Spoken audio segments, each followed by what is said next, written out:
Let's bring in counterterrorism expert and advisor, Gadi Adelman. Gadi, good to have you back on the show with us tonight. Good to be here.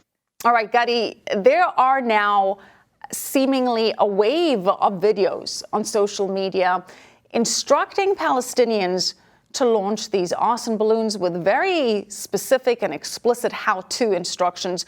We're going to show you a clip of one of them, obviously cutting out the instructions part, but let's just take a look at what is being propagated on social media. أغلقتم البحار ومنعتم الوقود لشركة الكهرباء. سوف نقوم بضرب هذه المادة السامة على غلاف غزة حتى تفك الحصار عن أبناء شعبنا المحاصر. نحن في أبناء الياسين. All right, that's part of the clip. As you can see there, Gadi, then they're showing how to release them. These are very inexpensive to make, and they seem to be very effective. What is Hamas's strategy here by seemingly, or explicitly, in fact, trying to get an increase of these arson attacks? Well, pick a reason.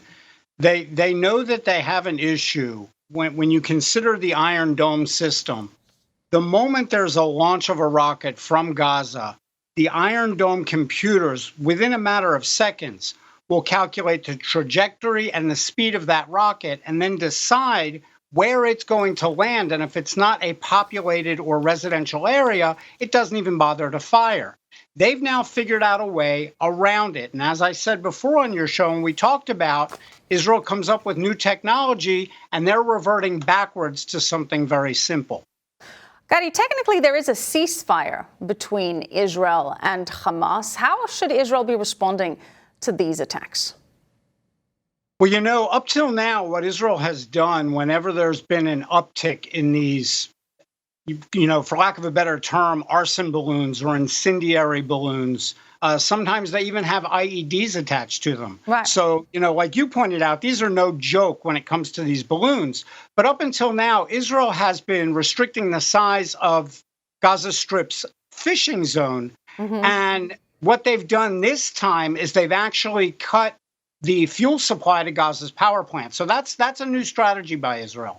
But there really is nothing, when you consider the length of the border, Israel and Gaza border each other for 51 kilometers, about 32 miles.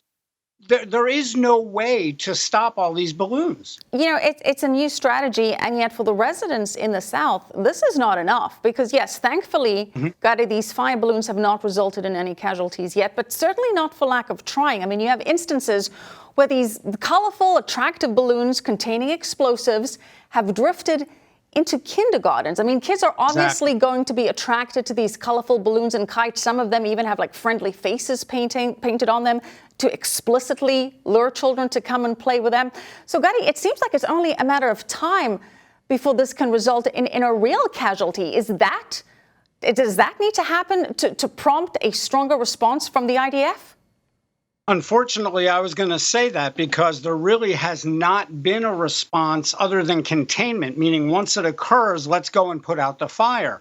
Today, one balloon even landed on the doorstep of a house in the Eshkol region. So, yes, it is only a matter of time before someone is injured or worse because of one of these balloons. And Naftali Minister today, the former education minister, stated, an explosive balloon is like an anti-tank missile. Anyone who fires it is a terrorist who is trying to murder Israelis, and we must hit him. And what he means by that, as I've said, the only way that they're going, I had joked before about placing soldiers every 10 meters on the border with shotguns. That won't work. These things can fly as high as 6 miles high until they burst, depending on the material of the balloon. But what he means by that is they need to take out the areas as soon as they see these balloons being launched. Because if there isn't a deterrent, it's just going to continue. All right. Gadi Adelman, counterterrorism expert and advisor. Thank you.